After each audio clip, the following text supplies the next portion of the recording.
Good morning, ladies and gentlemen. My name is NIKHIL Purandare. I have been very kindly requested to talk on premature ovarian insufficiency. I'd like to thank Professor Shanta Kumari for the invitation to speak at the AICOG. It truly is an honor. And myself and my wife were due to be there in person. We flew down from Ireland to Mumbai, but unfortunately, one of our children was a bit unwell, and we had to stall our journey in Mumbai. So sincere apologies for not being there in person.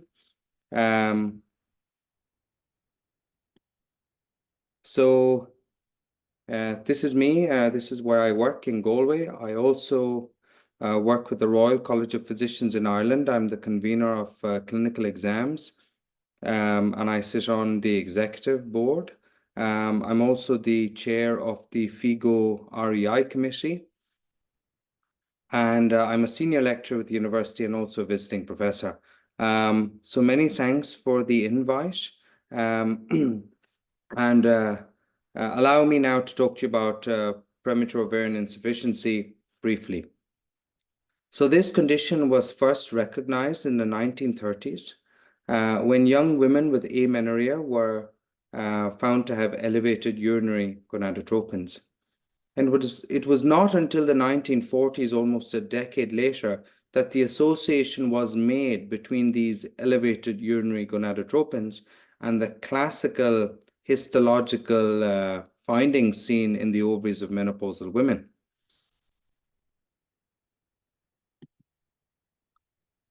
But what is the physiology of premature ovarian insufficiency? The trajectory of attrition in ovarian complement of gametes is at play well before birth. So in a 20-week fetus, there are 1 million eggs in the ovaries. At puberty, there are 300 to 400,000 eggs. And at menopause, there are barely a few hundred eggs left. It is this reduction or attrition in follicles prematurely that results in premature ovarian insufficiency. So if this ovarian follicle reduction is seen below the age of 40, which is 2 standard deviations below the average age of menopause, which is 50-51, then a patient is diagnosed with premature ovarian insufficiency.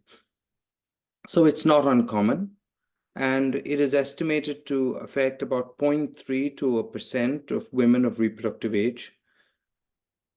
Women less than 20 have an incidence of 0.01%. Under 30, it's 0.1%.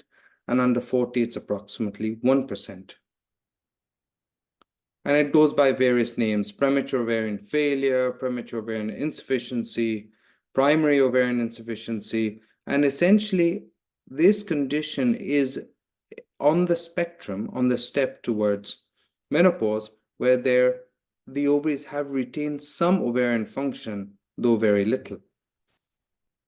So it is all about the follicles, essentially having too few follicles, or the follicles that remain don't work properly. And this is often seen in genetic disorders such as Fragile X syndrome, Turner's, where the patient is a carrier of Fragile X syndrome, Turner syndrome, a low number of follicles.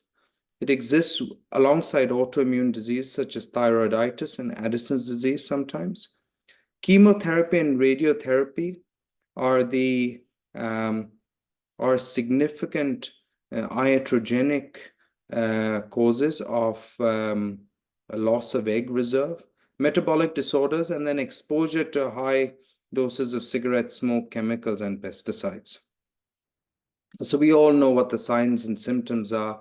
The patient gets menstrual irregularity, menstrual abnormalities, sudden onset secondary amenorrhea. Sometimes if the premature ovarian failure is prior to puberty, the patient might get primary amenorrhea. Very often they present to our subfertility clinic and we find them to have a very low antral follicle count and a low AMH, and they have sparse periods. The patient may present to their gynecologist with hot flashes, vaginal dryness, sleep disturbances, or to their dermatologist with vitiligo or hyperpigmentation or hair loss and alopecia. The patient may also have goiter, fatigue, and anxiety or depression. So what are the causes? Idiopathic, genetic, which could be Turner's syndrome or Turner's mosaic, trisomy X mosaic, Fragile X premutation, galactosemia, 17-alpha hydroxylase deficiency, FSH receptor mutations, or it might be autoimmune or related to infections such as mumps, oophorytis, tuberculosis, malaria, CMV, or iatrogenic as a result of bilateral oophorectomy, or when we perform the cystectomy, we perform excessive diathermy, and as a result of that, we lose a significant amount of ovarian tissue, especially in endometriosis surgery, and not a lot of the healthy ovary is left behind, or as a result of chemoradiotherapy. So what chemotherapeutic agents cause gonadotoxicity? Alkylating agents, anthracyclines, and substituted hydralazine, such as alkylating agents such as nitrogen mustard, chlorambucil, cyclophosphamide, busulfan, mephylan, dacarbazine, or anthracyclines such as doxorubicin or procarbazine. Now, the dose of radiation resulting in premature ovarian failure or premature ovarian insufficiency is related to what the patient started off with. So if you give a patient chemotherapy at 30 and she has a good amount of egg reserve left, she might actually retain some egg reserve and after the end of the chemotherapy resume her periods. You give the same chemotherapy to a lady at the age of 40, 42, and she has much less egg reserve left, she'll end up with no periods at the end of it all. So similarly with radiation, it takes about 16 grays at the age of 20 to cause ovarian damage and ovarian failure, whereas at the age of 40, it takes only 6 grays of radiation. So how do we assess our patient? We see the patient, we do a physical exam, we take a history, we look for secondary sexual characteristics. If the ovarian failure occurs before the onset of puberty, then there might be genital atrophy. Look for cutaneous signs of autoimmune disorders and sometimes the hallmarks of Turner syndrome, such as short height, cubitus valgus, and the dorsal cervical fat pad. It's important to do the FSH-LH because there'll be signs of hypergonadotrophic hypogonadism with raised FSH levels and low estradiol levels. And obviously, the patient will have amenorrhea or sparse periods. But it's also important to do a pregnancy test first to rule out pregnancy, then do the FSH. Very often we have to do a random FSH if the patient's getting very sparse periods and a random estradiol.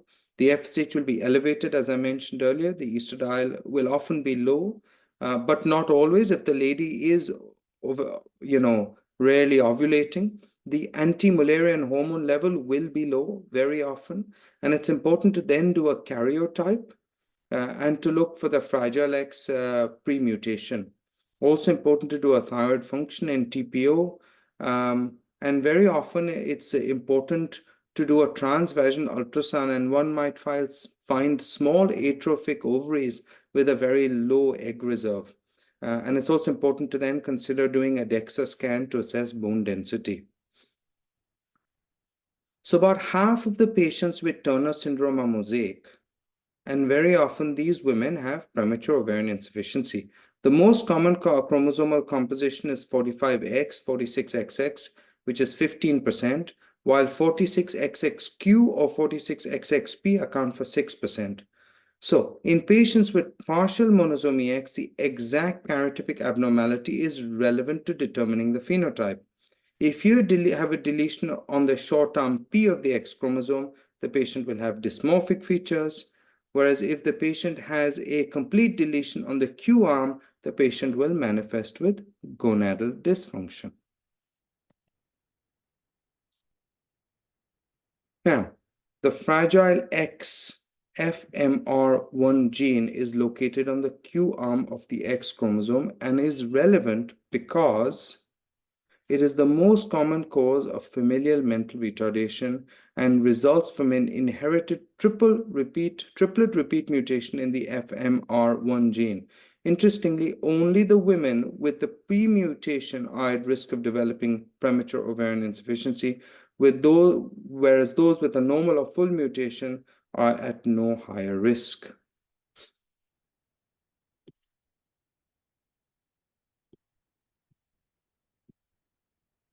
So circulating ovarian antibodies are commonly detected in women with premature ovarian insufficiency. And they are common with other autoimmune disorders, and different studies have reported detection rates from 10 to 69% in POI. However, despite this association, testing for anti-ovarian antibodies is of poor prognostic relevance, as its interpretation is highly variable and is not recommended routinely in women with premature ovarian insufficiency.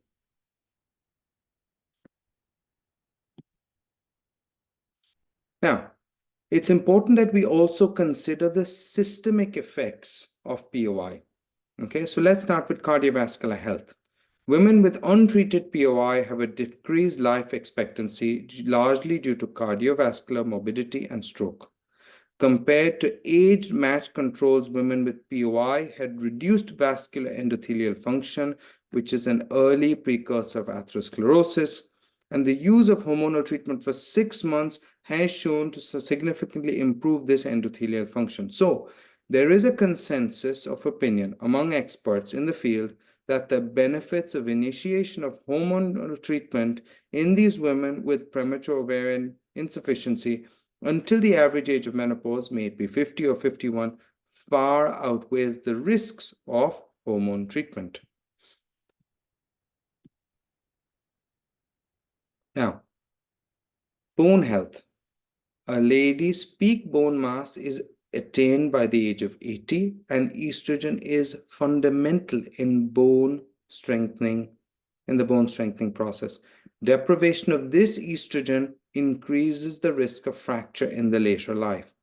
And in this study, when they compared age comparable menstruating women to the women with premature ovarian failure or premature ovarian insufficiency, the women with POI had significantly lower bone mineral density, and 21% of these women had a Z score less than -2.0, putting them at an increased risk of fracture during their lifetime. Bone marrow density assessments can be deferred for those choosing to continue hormonal treatment till the average age of 51. And evidence of low bone mass should be deemed as an indication to start hormone therapy earlier, and these patients should have serial monitoring of the bone mass. And it's important to remember that hormonal therapy may have an even greater impact on women under the age of 30 who have not yet achieved their peak bone mass.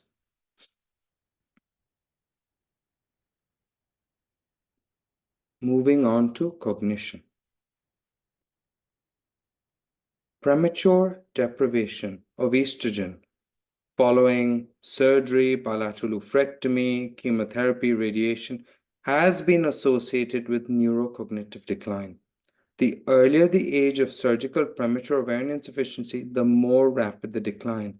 And women who are started on hormonal treatment within 5 years of surgical menopause and continued it for 10 years showed a decrease in cognitive decline, suggesting that there's a protective effect of hormonal treatment on neurocognition, though none of the Alzheimer's disease neuropathology was able to be reversed. And we shouldn't affect the emotional aspect of it all, such as low self-esteem, anxiety, depression, sometimes requiring counseling.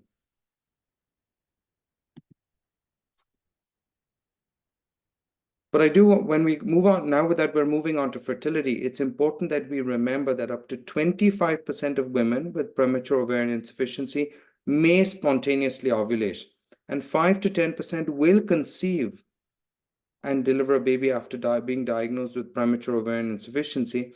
And it's important to remember that these pregnancies are no more at a greater risk of obstetric morbidity or neonatal morbidity than the general population.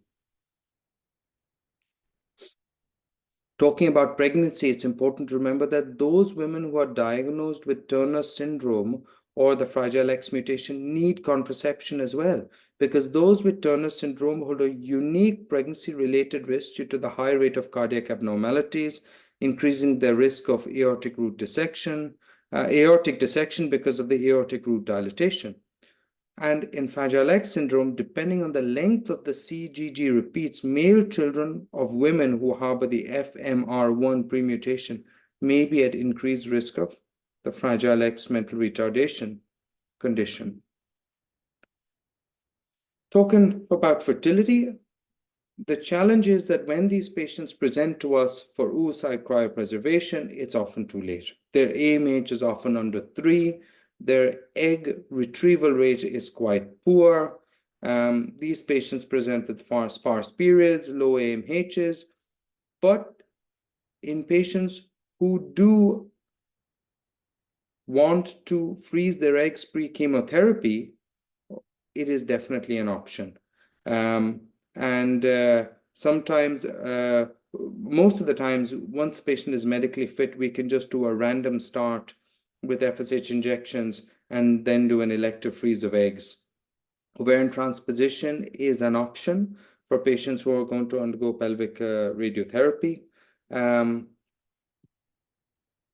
But when a patient presents to us with fertility, it's important that we do an FSH, we do an AMH, we assess the man and the woman's fertility entirely. And if the semen analysis is normal and the patients do have an antral follicle count of 1 or 2 or more, if they have any follicles left and they do have sparse periods, we could consider stimulating the ovaries with FSH injections to see if they can make a follicle. And very often the outcome is quite poor and the patients don't respond, and they may have to move on to donor eggs. But for those that do respond, one may discuss an egg retrieval with a patient, but with very poor success rates. And very often patients may have a religious, I wouldn't use the word bias, but I'd say for religious reasons, they may not be willing to move on to donor gametes.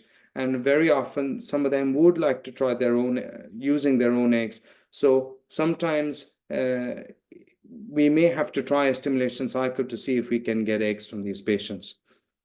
Donor gametes, though, is an option and in certain jurisdictions and gives excellent results. But it's important for us to remember that very often these patients don't get periods, so they may have to have a frozen HRT cycle so that we can, in a timely manner, proceed with embryo transfers. We have to understand the jurisdiction, the laws that we are working with. I live in Ireland. In Ireland and the United Kingdom, it has to be identifiable, or what we call known donor. The child should be able to find out who the donor is at the age of 18. Whereas in Spain and the Czech Republic, it's non-identifiable, so the child has no link with the donor. The donor donates the eggs to the clinic, and the clinic then transfers the embryo into a patient. One also has to remember the obstetric risks that go with donor eggs, such as preeclampsia and atypical preeclampsia. But donor egg is a very good option for this group of patients. So in conclusion, don't be afraid to offer a HRT till the age of 51, as it has bone, heart, cognitive, and emotional benefits. One can try follicle tract briefly, but the success rate isn't great. There's very low success rates with IVF INIXI, and truly donor egg is probably the best option in this group of patients if they're willing to consider it. Once again, thank you very much for the invitation, and I am truly sorry that I can't be with you all there today. Thank you.